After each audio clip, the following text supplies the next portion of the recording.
बहुत स्वागत है आप सभी का फर्स्ट इंडिया न्यूज में। मैं हूं आपके साथ शिखा शर्मा। फर्स्ट इंडिया लेकर आया है मीडिया इतिहास का सबसे बड़ा बुलेटिन। 10 संभाग और 50 जिलों की कोई खबर नहीं छूटेगी। तो चलिए शुरू करते हैं खबरों का सिलसिला और शुरुआत करेंगे जयपुर संभाग की तहसील की खबरों से।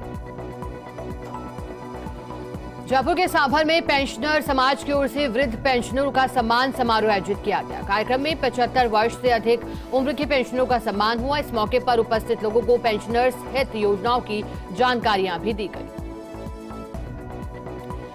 जयपुर के सांभर में राजकीय शाखंभर महाविद्यालय में हिंदी दिवस का आयोजन किया गया। इस अवसर पर महाविद्यालय के प्रधानाचार्य डॉक्टर जीपी डायब ने विद्यार्थियों से मातृभाषा का अधिक से अधिक प्रयोग करने का आह्वान किया। अलवर के कठुमर में बारिश से लोगों को गर्मी और उमस से राहत मिली, साथ ही किसानों के चेहरे खिल उठे। बारिश से खेतों में फसलों को नया जीवनदान मिला। निचले इलाकों में पानी भरने से लोगों को समस्याओं का सामना करना पड़ा। अलवर में शराब की दुकान को चोरों ने बनाया निशाना। चोर दुकान से नगद और शराब की बोतल लेकर फरार हो गए। चोरी की वारदात सीसीटीवी में कैद हुई। पीड़ित ने सदर थाने में मामला दर्ज कराया। फिलहाल पुलिस सीसीटीवी के आधार पर चोरों की तलाश कर रही है। अलवर के वार्ड नंबर 55 और 56 में नगर निगम के ठेकेदार ने सीसी रोड खोद दिया और अभी तक नहीं बनाया। ऐसे में लोगों को आवागमन में परेशानी हो रही है। वहीं स्थानीय निवासी मिनी सचिवालय पहुंचे और जिला कलेक्टर को ज्ञापन देकर सड़क बनाने की मांग की। अलवर के अरावली विहार में नौकरी लगाने का झांसा देकर व्यक्ति के साथ ठगी का मामला सामने आया। इसके साथ ही पीड़ित ने थाने पहुंचकर मामला दर्ज करवाया, जहां पुलिस ने मामला दर्ज कर आरोपी की तलाश शुरू कर दी। अलवर के कठुआ में डीएसपी के सानिध्य में सरकार के विजन 2030 के तहत 7 साल बाद पुलिस परिवर्तन को लेकर संगोष्ठी का आयोजन हुआ। संगोष्ठी में लोगों ने बढ़ती जनसंख्या, साइबर अपराध पर नियंत्रण और साइबर सेल में बेहतर उपकरण के लिए सुझाव दिए। जयपुर में राजस्थान पेट्रोल डीलर एसोसिएशन के तहत अनिश्चितकालीन हड़ताल के बाद परेशान हो रहे वाहन चालक विद्याधर नगर में थाने के सामने हिंदुस्तान पेट्रोलियम के पंप पर भयंकर भीड़ हो रही थी। थाने के सामने इस पंप पर भीड़ अधिक होने की वजह से यातायात में अवरोध हुआ। वहीं सरकार के सकारात्मक आश्वासन के बाद हड़ताल को स्थगित कर दिया। जयपुर में श्री खंडेलवाल वैश्य समिति की ओर से ब्रह्मपुरी महिला मंडल द्वारा नंदोत्सव आयोजित किया गया, जिसमें काफी तादाद में महिलाओं ने भाग लिया। जयपुर के चौमू में ऑपरेशन क्लीन स्वीप अभियान के तहत अवैध मादक पदार्थों की तस्करी करने के आरोप में 3 आरोपियों को गिरफ्तार किया, जहां पुलिस ने 40 किलो अवैध डोडा पोस्ट भी बरामद किया। इसके साथ ही पुलिस पकड़े गए आरोपियों से पूछताछ में जुटी। नजर डालते हैं सीकर संभाग की तहसील की खबरों पर। सीकर के फतेहपुर में आयोजित हो रहे भादव अमावस्या के कुलदेवियों के मेले में बारिश और आंधी से भारी नुकसान हो गया। बारिश आंधी ने टेंटों को उड़ा दिया। बारिश के चलते कई प्रकार के प्रोग्राम भी प्रभावित हो गए। सीकर के खंडेला में हुई जोरदार बारिश के चलते बाजार में पानी का सैलाब बहने लगा, जिसमें कड़ी एम्बुलेंस बह गई। आसपास के दुकानदारों ने बहती एम्बुलेंस का वीडियो बना लिया, सोशल मीडिया पर वायरल हो गया। एम्बुलेंस चालक की लापरवाही से उसे खामियाजा भुगतना पड़ा। चूरू के सरदार शहर में सूचना और रोजगार अधिकार अभियान की संतोष बरोड़ ने राज्यपाल और मुख्यमंत्री के नाम एक ज्ञापन अधिकारी को सौंपकर कानून शीघ्र लागू करने की मांग की। झुंझुनू के महात्मा गांधी गवर्नमेंट स्कूल नवलड़ी में 67वीं जिला स्तरीय खेल प्रतियोगिता शुरू हुई।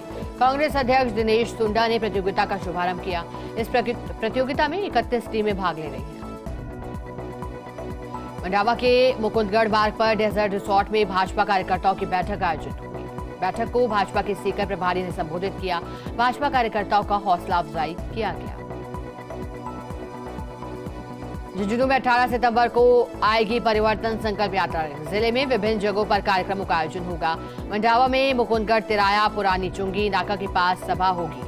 भाजपा नेताओं ने परिवर्तन संकल्प यात्रा सभा स्थल का जायजा लिया। नजर डालेंगे जोधपुर संभाग की तहसील की खबरों पर।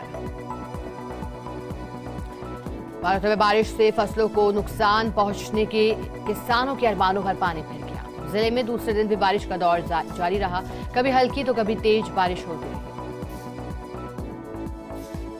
बालोतरा के कल्याणपुर में रामदेवरा पैदल संघ रामसा पीर के दर्शन के लिए रवाना हुआ।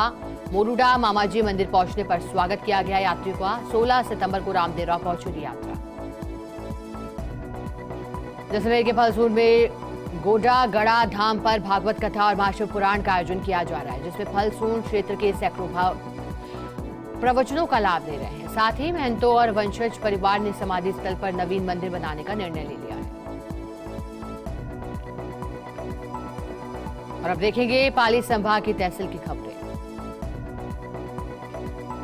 जालौर में राजस्थान मिशन 2030 के तहत उपभोक्ता जागरूक करने के लिए कलेक्ट्रेट परिसर में दौड़ का आयोजन किया गया। दौड़ में स्काउट, उपभोक्ता क्लब, एनसीसी और एनएसएस से जुड़े महाविद्यालय स्तर के 100 छात्र छात्राओं ने भाग लिया। जालौर में सैनिक कल्याण सलाहकार समिति के उपाध्यक्ष राम सहाय बाजिया जिले के दौरे पर रहेंगे, जहां बाजिया गौरव सैनिकों और शहीद सैनिकों के आश्रितों के साथ संवाद करेंगे।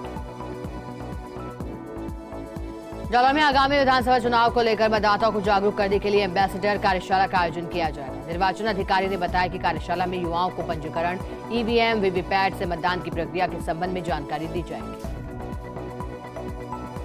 जालौर में आयोजित डिस्कॉम के 40 प्रकरणों को निस्तारित कर उपभोक्ताओं को राहत प्रदान की गई है। लोक अदालत डिस्कॉम के अधीक्षण अभियंता ने बताया कि लोक अदालत में उपभोक्ताओं को कुल 15,76,000 रुपए की राहत प्रदान की गई। जालौर में राज्य सरकार के निर्देशानुसार आमजन की समस्याओं को लेकर जन सुनवाई शिविरों का आयोजन किया गया। परिवेदनाओं के निवारण के लिए त्रिस्तरीय जन सुनवाई व्यवस्था के तहत जनता से परिवेदनाएं प्राप्त की गई, प्रकरणों का निस्तारण किया गया।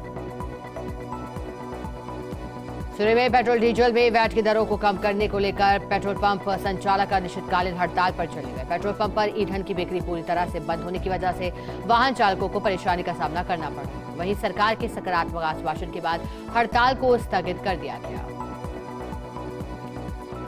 जालौर में बारिश से एक और लोगों को गर्मी और उमस से राहत मिली। दूसरी ओर हल्की बारिश से किसानों के चेहरे पर मायूसी छा गई। कम बारिश की वजह से खेतों में फसलों को भी नुकसान हुआ। नजर डालते हैं बीकानेर संभाग की तहसील की खबरों पर। हनुमानगढ़ के रावतसर में राजकीय उच्च माध्यमिक विद्यालय में समग्र शिक्षा योजना के तहत जिला स्तरीय खेलकूद प्रतियोगिता संपन्न हुई। प्रतियोगिता में 122 बच्चों और अभिभावकों ने हिस्सा लिया। इस दौरान विभिन्न प्रकार की प्रतियोगिताएं आयोजित हुई, जिसमें प्रथम, द्वितीय, तृतीय विजेता को पुरस्कृत किया गया। श्रीगंगानगर में गुलाबी सुंडी के प्रकोप से नरवा कपास की फसल खराब होने की वजह से किसानों ने मुआवजा देने की मांग की। किसानों ने एडीएम को सीएम के नाम ज्ञापन सौंपा। बीज कंपनियों के विरुद्ध कार्रवाई की मांग की। श्रीगंगानगर में फार्मासिस्टों के सामूहिक अवकाश से दवा वितरण पूरी तरह से बाधित रहा। मरीजों को दवा के लिए लाइनों में इंतजार के साथ परेशानियों का सामना करना पड़ा। फार्मासिस्टों ने सरकार से मांगों को पूरा नहीं करने के कारण नारेबाजी और प्रदर्शन किया था। हनुमानगढ़ के मक्कासर रोही में युवक की धारदार हथियारों से हत्या करने का मामला सामने आया। घटना की सूचना मिलते ही जंक्शन पुलिस मौके पर पहुंची, जांच शुरू की। अभी तक इस मामले में किसी आरोपी की गिरफ्तारी नहीं हो पाई। वक्त हो गया है अजमेर संभाग के तहसील की खबरों को देखने का। तिजवाना के लाडनू में पंचायत समिति में जनसुनवाई का आयोजन किया गया। जिला कलेक्टर सीताराम जाट ने अधिकारियों को जनसुनवाई में परिवादियों की समस्याओं का निस्तारण करने का निर्देश दिया। इस दौरान पेयजल की सप्लाई सुचारू कराने, खेत में रास्ता खुलवाने सहित कई परिवार पर जनसुनवाई हुई। ब्यावर में फार्मासिस्टों की ओर से 7 सूत्रीय मांगों को लेकर 2 घंटे कार्य बहिष्कार किया गया। इस दौरान वेतन विसंगतियां दूर करने, पे ग्रेड बढ़ाने और वर्दी भत्ता देने की मांग की। निर्वाणा के राजकीय बांगड़ अस्पताल में फार्मासिस्ट संघ की ओर से 7 सूत्रीय मांगों को लेकर विरोध जताया गया। कर्मचारियों ने बताया कि सरकार से विभिन्न मांगों को लेकर विरोध कर रहे हैं, लेकिन इस सरकार इस और ध्यान नहीं दे रही। विरोध की वजह से मरीजों को परेशानियां झेलनी पड़ रही है। नागौर के मुंडवा में मोटोलाव सरोवर के मैदान में पितृ अमावस्या का मेला आयोजित हुआ। इस मौके पर बगीची में हनुमान मंदिर में पूजा का आयोजन हुआ। मेले में विभिन्न प्रकार के झूले और अस्थायी दुकानें सजाई गई, जिसका सभी ने जमकर लुत्फ उठाया। नागौर में भाजपा की परिवर्तन संकल्प यात्रा पहुंची रिया। बड़ी परिवर्तन यात्रा का कार्यकर्ताओं और ग्रामीणों ने स्वागत किया। यात्रा में उपनेता प्रतिपक्ष सतीश पूनिया, भाजपा राष्ट्रीय महासचिव अरुण सिंह सहित भाजपा के पदाधिकारी मौजूद थे। सभी का चलिए फिर से रुक करेंगे खबरा 392 तहसील रिकॉर्ड देखेंगे कोटा संभाग की तहसील की खबर। कोटा के नया गांव हरिपुरा में मंचलों ने स्कूली बालिकाओं से छेड़छाड़ की, जिसके बाद बालिकाओं के परिजनों और ग्रामीणों ने थाने पहुंचकर एएसआई नंदलाल सैनी को ज्ञापन सौंपा। मंचलों के खिलाफ जल्द से जल्द कार्रवाई की मांग की। बारा के पचायल कला ग्राम पंचायत में पशुधन जागृत अभियान के तहत जागरूकता और प्रजनन शिविर का आयोजन किया गया। शिविर में 250 पशुपालकों ने भाग लिया और विभिन्न प्रजाति के 100 से अधिक पशुओं का उपचार किया। इस दौरान इंडियन इम्यूनोलॉजिकल लिमिटेड की ओर से पशुपालकों को निःशुल्क दवा वितरित की गई। बारा में जिला निर्वाचन अधिकारी और कलेक्टर नरेंद्र गुप्ता ने 1 दर्जन मतदान केंद्रों का निरीक्षण किया। कलेक्टर नरेंद्र गुप्ता ने अधिकारियों को दिव्यांगों के लिए रैंप सहित आवश्यक व्यवस्था को लेकर निर्देश दिए। इस मौके पर एसपी राजकुमार चौधरी और तहसीलदार आदि मौजूद रहे। कोटा में सरकारी अस्पतालों में ठेकाकर्मियों के कार्य बहिष्कार से अव्यवस्थाएं नजर आई, जहां सुबह 10 बजे से 12 बजे तक 2 घंटे ठेकाकर्मियों के कार्य बहिष्कार का असर पर्ची काउंटर से लेकर दवा काउंटर तक पूरे अस्पताल पर नजर आया और काउंटर के बाहर भारी भीड़ दिखाई दी। बारा में हेल्थ डिपार्टमेंट में कार्यरत ठेकाकर्मी मांगों को लेकर अनिश्चितकालीन हड़ताल पर चल रहे हैं। प्रदेश स्तरीय आह्वान पर ठेकाकर्मी हड़ताल के तहत अस्पताल परिसर के सामने धरना प्रदर्शन पर बैठे। कर्मचारियों की हड़ताल से अस्पताल में सफाई व्यवस्था, वार्ड बॉय, दवा वितरण सहित अन्य कई कामकाज प्रभावित हो गए। कोटा की सीमा को सवाईमाधोपुर जिले की सीमा से जोड़ने वाली चंबल नदी की झरेर पुलिया पर फिर पानी आ गया और पुलिया पर 1 फीट पानी की चादर चल रही है, जिसके चलते खातौली सवाईमाधोपुर मार्ग अवरुद्ध हो गए। इससे आवागमन में भारी परेशानियों का सामना करना पड़ रहा है। बारा के गिलवाड़ा के राजकीय उच्च माध्यमिक विद्यालय में मतदाता जागरूकता कार्यशाला का आयोजन किया गया, जिसमें मतदाताओं को मतदान का प्रशिक्षण दिया गया। साथ ही ईवीएम मशीन की पारदर्शिता के बारे में मतदाताओं को विस्तृत जानकारी दी। इस मौके पर मतदाता और निर्वाचन विभाग की टीम मौजूद रही। मनोर थाना के बागवाला गांव में आकाशीय बिजली गिरने से युवक की मौत हो गई। पुलिस ने मामला दर्ज कर मृतक का पोस्टमार्टम कराया, शव परिजनों के सुपुर्द कर दिया।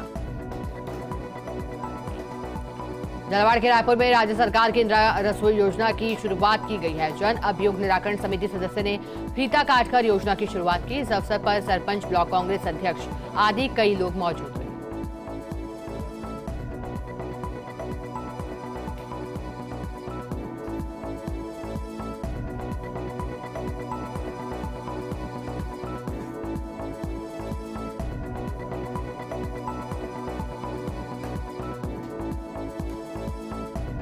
खबरा 392 तहसील का और देखेंगे उदयपुर संभाग की तहसील की खबरें। राजसमंद में डीजल की कीमतें घटाने की मांग को लेकर राजस्थान पेट्रोलियम डीलर्स एसोसिएशन के आह्वान पर जिले भर में पेट्रोल पंप बंद रहे। 2 पहिया और 4 पहिया वाहन चालक पेट्रोल और डीजल भरवाने के लिए पंप बंद होने से उन्हें बैरंग लौटना पड़ा। वहीं सरकार के सकारात्मक आश्वासन के बाद हड़ताल को स्थगित करने का ऐलान किया। रायपुर के खेरवाड़ा थाने में बीते कई दिनों से युवक की हत्या के मामले में पुलिस ने कार्रवाई करते हुए एक युवक को गिरफ्तार किया। पूछताछ में आरोपी ने हत्या करना कबूल किया। फिलहाल पुलिस हत्या में शामिल अन्य आरोपियों से पूछताछ कर रही है। नजर डालेंगे बांसवाड़ा संभाग की तहसील की खबरों पर। डूंगरपुर में पेट्रोल डीजल पर वैट के विरोध में सुबह 6 बजे से पंप संचालक हड़ताल पर उतर गए। हड़ताल के चलते कई गाड़ियों में पेट्रोल डीजल खत्म हो गया। इस वजह से गाड़ियों के चक्के रुक गए। वहीं लोग भी अब पेट्रोल पंप संचालकों के समर्थन में सरकार से वैट कम करने की मांग कर रहे हैं। वहीं सरकार के सकारात्मक आश्वासन के बाद हड़ताल को स्थगित कर दिया गया। डूंगरपुर में चिकित्सा और स्वास्थ्य विभाग के अधीन काम करने वाले सीएचओ ने विभिन्न मांगों को लेकर सीएमएचओ ऑफिस के बाहर धरना प्रदर्शन किया। वहीं मांगे नहीं माने जाने पर सीएचओ ने अनिश्चितकालीन हड़ताल पर जाने की चेतावनी दी। प्रतापगढ़ में पेट्रोलियम एसोसिएशन के सांकेतिक हड़ताल के दौरान एसोसिएशन अनिश्चित हड़ताल पर चली गई, जिसमें प्रतापगढ़ के भी पेट्रोल पंप शामिल हैं। पेट्रोल पंप बंद होने के कारण शहर सहित जिले भर में वाहन चालक काफी परेशान दिखाई दी। सरकार के सकारात्मक आश्वासन के बाद हड़ताल को स्थगित कर दिया गया। नजर डालते हैं भरतपुर संभाग की तहसील की खबरों पर। गंगापुर सिटी में सभापति शिवरतन अग्रवाल ने वार्ड संख्या 13, 15, 16, 17 में औचक निरीक्षण किया। सभापति ने वार्डों की सफाई व्यवस्था, रोड लाइट, सीवरेज कनेक्शन सहित कई समस्याओं का जायजा लेकर अधिकारियों को निर्देश दिए। आमजन से सफाई व्यवस्था का फीडबैक लिया और समाधान का आश्वासन दिया। गंगापुर सिटी में पुलिस ने हत्या के आरोपी को गिरफ्तार करने में सफलता प्राप्त की। एसपी देवेंद्र बिश्नोई ने बताया कि आरोपियों की गिरफ्तारी में विशेष योगदान देने वाली पुलिस टीम को रिवॉर्ड दिया जाएगा। वहीं आरोपी से पूछताछ जारी है। कानपुर के सैपो में फूलपुरा गांव में विषाक्त पदार्थ खाने से युवक की मौत हो गई। ग्रामीणों ने युवक को अचेत अवस्था में खेत पर पड़ा देखा तो इसकी सूचना परिजनों को दी। पुलिस ने शव को जिला अस्पताल की मोर्चरी में रखवाया। कानपुर के कायस्थपाड़ा मोहल्ले में छत से गिरने के कारण युवक के पैर में लकड़ी घुसने से घायल हो गया। उपचार के लिए जिला अस्पताल भर्ती कराया गया, जहां चिकित्सकों ने ऑपरेशन कर लकड़ी के टुकड़े को बाहर निकाला। कानपुर के आवासीय कॉलोनी में बीएसएनएल ऑफिस रखरखाव न किए जाने की वजह से जंगल में तब्दील हो गए, जिसमें 22 फुट लंबा अजगर देखा गया, जो कि वहां से निकलकर एक घर में घुसने की कोशिश करते हुए दिखाई दिया। वहीं लोगों ने कहा कि बीएसएनएल ऑफिस की सफाई करने के बाद ही रेस्क्यू टीम अजगर को ढूंढ पाएगी। फिलहाल वन विभाग की रेस्क्यू टीम ने स्थानीय लोगों को सतर्क रहने की अपील की। कानपुर के सैपो में आरसीसी खरंजा निर्माण के दौरान 2 पक्षों के बीच विवाद हो गया। इसी को लेकर एक पक्ष के लोगों ने दूसरे पक्ष के लोगों से बाहर बुलाया युवक को और घर के बाहर निकलने पर उसके साथ मारपीट कर, जहां 4 लोग घायल हो गए, जिन्हें इलाज के लिए अस्पताल भर्ती कराया गया। घायलों का इलाज जारी है। मामला दर्ज कर लिया गया है, जांच शुरू कर दी।